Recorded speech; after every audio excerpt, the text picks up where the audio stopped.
Hey, welcome to AZ Channel. Sudah siap mendengarkan? Cerita ini bermula ketika seorang bernama Joe. Dia adalah seorang pemenang lelang dan berhak untuk mendapatkan satu unit gudang sewaan. Kemudian dia datang untuk melihat kondisi dan isi barang di gudang tersebut pada tanggal 10 Agustus 1994. Saat Joe membuka rolling door gudang tersebut, mendadak hidungnya mencium bau tidak sedap. Bau busuk menyeruak ke udara, dan setelah diselidiki, bau itu bersumber dari sebuah box besar yang teronggok di pojokan gudang. Ketika Joe membuka box itu, bau bangkai semakin menyengat, dan di dalam box terlihat bungkusan plastik berlapis-lapis diikat dengan lakban hitam. Semakin penasaran, Joe membuka bungkusan plastik di dalam box tersebut. Dia terperanjat. Suaranya tercekat ketika melihat isi di dalam bungkusan yang ternyata mayat manusia. Joe panik dan berlari mendatangi kantor pengelola gudang untuk memberitahukan apa yang dilihatnya. Mereka kemudian menghubungi polisi terdekat, dan tak lama setelah itu polisi dari LAPD dan tim forensik tiba di lokasi. Saat melakukan penyelidikan, polisi menemukan dua box besar lainnya yang sama ukurannya. Begitu dibuka, di dalamnya juga berisi bungkusan plastik berlapis yang dilakban. Polisi terkejut, isi box itu adalah bungkusan mayat manusia yang sudah membusuk. Jadi di dalam gudang itu tersimpan 3 mayat manusia. Bayangkan, 3 mayat manusia. Polisi menduga ketiganya merupakan korban pembunuhan karena kondisi tubuh ketiga mayat itu sudah rusak dan mayat-mayat itu sengaja disimpan di gudang agar tidak terlacak. Awalnya, polisi LAPD kesulitan mengidentifikasi ketiga mayat itu, tetapi polisi mendapatkan petunjuk dari pengelola gudang berupa secari kertas, yaitu cek yang digunakan untuk membayar sewa unit gudang tersebut. Kedua cek itu ternyata diterbitkan bank yang ada di Indonesia, yaitu Bank Bumi Daya atas nama Sekartini yang beralamat di Jakarta. Penyewa gudang tersebut sebelumnya adalah atas nama Triharto Darmawan dan kemudian berganti penyewa atas nama Samir Tawakal. Dengan mengantongi kedua nama tersebut, polisi akhirnya mendapat informasi bahwa Triharto Darmawan alias Eri itu sudah lama dilaporkan menghilang. Polisi LAPD juga mengetahui bahwa Eri atau Triharto Darmawan tadi itu mempunyai kakak bernama Harnoko Dewantoro alias Oki yang juga tinggal di Los Angeles. 1 bulan kemudian, tim forensik LAPD akhirnya berhasil mengungkap identitas ketiga mayat yang ditemukan di dalam gudang sewaan itu. Mereka adalah Suresh Gobin Mirchandani berusia 40 tahun, kemudian Gina Sutan Aswar berusia 30 tahun, dan Triharto Darmawan berusia 26 tahun. Korban terakhir inilah yang ternyata disebut namanya tercantum sebagai penyewa gudang dan juga merupakan adik dari Oki alias Harnoko Dewantoro. Kemudian, polisi berusaha mencari keberadaan Harnoko Dewantoro alias Oki.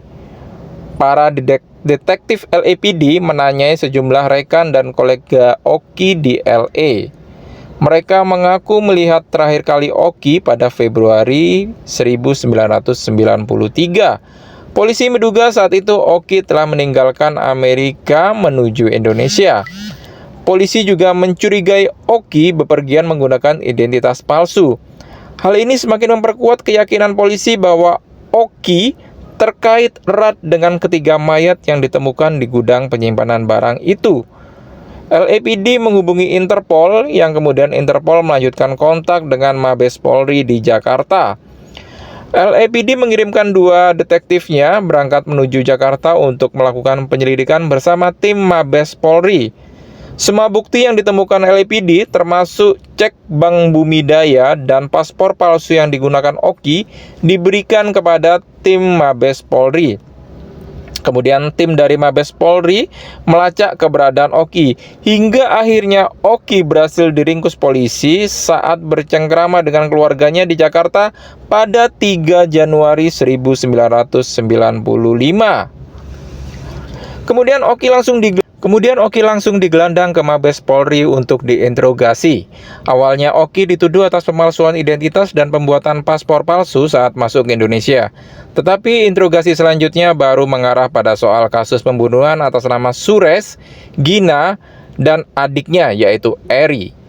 Penangkapan Oki saat itu menggemparkan masyarakat dan menjadi berita utama di semua media Indonesia dan khususnya di LA. Oki sendiri lahir di Jakarta pada tanggal 3 November 1964. Ia merupakan putra pasangan Hendarno Hendarmin, seorang pejabat di Bank Indonesia, dan ibunya Sekartini Handijaya yang bekerja di Bank Bumidaya. Oki berasal dari keluarga broken home karena ayah dan ibunya sudah lama bercerai. Ia datang ke Amerika Serikat sejak akhir tahun 1980-an. Oki awalnya tinggal dan bersekolah di Kansas, kemudian akhirnya menetap di LA. Kepada polisi, Oki mengaku telah membunuh ketiga orang tersebut. Ia menyewa gudang dengan nama adiknya sendiri yaitu Eri, dan kemudian dengan nama palsu yaitu Samir Tawakal agar tidak terlacak. Ia juga meminta ibunya mengirimkan cek untuk biaya sewa gudang tersebut. Ibunya sama sekali tidak tahu bahwa cek itu digunakan untuk sewa gudang dan menyimpan mayat. Apalagi salah satu mayat adalah anaknya sendiri.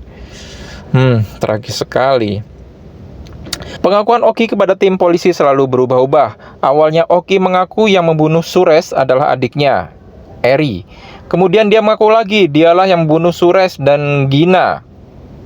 Lalu ia mengaku membunuh adiknya sendiri, Eri, karena tak sengaja untuk mempertahankan diri. Yang jelas, korban pertama yang dibunuh Oki adalah Suresh Mirchandani, warga LA yang berasal dari India. Kemudian cerita berlanjut kepada awal mula Oki melakukan pembunuhan tersebut. Pada tahun 1990, Oki mendirikan usaha laundry di kawasan Woodland Hill dengan modal 110.000 US dollar. Uang itu merupakan pemberian pacarnya. Lalu pada bulan Maret 1991, Oki menjual bisnis laundry kepada Suresh Mirchandani dengan harga 100.000 US dollar. Suresh membayar uang muka sebesar 20.000 US dollar dan sisanya akan dicicil selama 5 tahun dengan bunga 10% per tahunnya. Namun 5 bulan berjalan, Suresh tak kunjung membayar cicilan dan selalu mengaku tak punya uang. Oki yang habis kesabarannya mengajak adiknya yaitu Eri menemui Suresh pada tanggal 19 Agustus 1991. Saat itu Oki membawa sepucuk pistol revolver yang dibeli atas nama Eri. Suresh bukannya menjanjikan untuk membayar cicilan utangnya, tapi malah akan mengembalikan bisnis laundry kepada Oki. Oki jadi naik pitam. Ia langsung meraih pistol dari balik bajunya dan menembak dada Suresh dari jarak dekat di dalam mobil. Oki lalu membawa mayat Suresh dan membeli box besar. Di rumahnya, Oki memotong kedua tangan Suresh. Lalu semua dibungkus plastik berlapis-lapis dan diikat dengan lakban.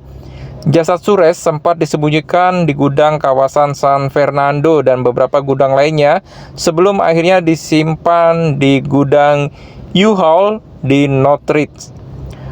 Korban kedua adalah Gina Sultan Aswar yang diketahui merupakan putri bungsu Sultan Aswar, salah satu tokoh pendiri Angkatan Udara Republik Indonesia atau AURI dan anggota DPR MPR periode 1966 sampai 1976. Gina datang ke LA karena bujukan Oki yang mengajaknya bisnis real estate. Saat itu Gina datang dengan membawa wesel sebesar 200.000 US dollar. Untuk tambahan modal bisnis real estate, Gina meminjam uang sebesar 20.000 US dollar dari Oki dan 15.000 US dollar dari Eri. Tapi pada kenyataannya bisnis mereka tidak berjalan. Sementara uang yang dipinjamkan Oki juga tak kunjung dikembalikan oleh Gina. Apalagi gadis itu malah pergi liburan ke Paris selama berapa waktu lamanya. Sepulang liburan, Gina dijemput Oki di Bandara LA pada tanggal 2 November 1992. Di tengah jalan, Oki sempat membeli minuman keras dan kokain. Lalu mereka menuju rumah sewaan Oki. Sambil mencicipi minuman keras, Oki dan Gina terlibat pembicaraan soal uang yang dipinjamkan itu. Gina justru mengatakan berniat membatalkan bisnis real estate dan akan mengembalikan uang Oki setelah mendapatkan kiriman dari Indonesia. Hati Oki bergemuruh emosi, tapi hal itu tak ditunjukkan kepada Gina. Malam semakin larut, Gina hendak pulang. Oki pura-pura mengantar Gina menuju garasi mobil. Tiba-tiba, Oki meraih kunci Inggris dan memukulkannya beberapa kali ke kepala Gina. Gadis itu tak berdaya dan langsung tewas di tempat bersimbah darah. Malam itu juga, Oki memasukkan jasad Gina ke bagasi mobil. Ia membersihkan garasi dari darah yang berceceran.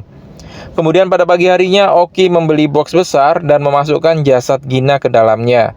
Box berisi jasad Gina sempat berpindah beberapa kali ke sebuah gudang. Akhirnya disimpan di gudang U-Haul Northridge pada awal 1993. Jadi ini gudang yang sama yang digunakan untuk menyimpan mayat dari Sures. Kemudian korban ketiga yaitu adik kandung Oki sendiri, yaitu Eri. Oki mendatangi apartemen adiknya di kawasan Santa Monica pada awal Desember 1992, yaitu setelah membunuh Gina. Saat bertemu, Eri tengah menenggak minuman beralkohol. Oki pun juga ikut minum. Kakak adik itu terlibat obrolan bisnis laundry dan real estate yang tak jadi, sehingga akhirnya obrolan memanas dan berujung perkelahian. Eri sempat mengacungkan pistol kepada kakaknya. Oki yang tahu pistol yang dipegang adiknya tak berpeluru, langsung menyambar palu besar dan menghantamkannya ke kepala Eri. Bak kesetanan, Oki memukulkan palu itu ke kepala adiknya hingga hancur. Wah, serem banget. Oki dari awal memang diketahui berniat membunuh adiknya sendiri, karena Eri sudah tahu apa yang dilakukannya kepada Sures dan Gina, hingga ia memukuli saudaranya sendiri sampai mati. Sama dengan dua korban lainnya, jasad Eri dibungkus berlapis-lapis plastik dan dilakban.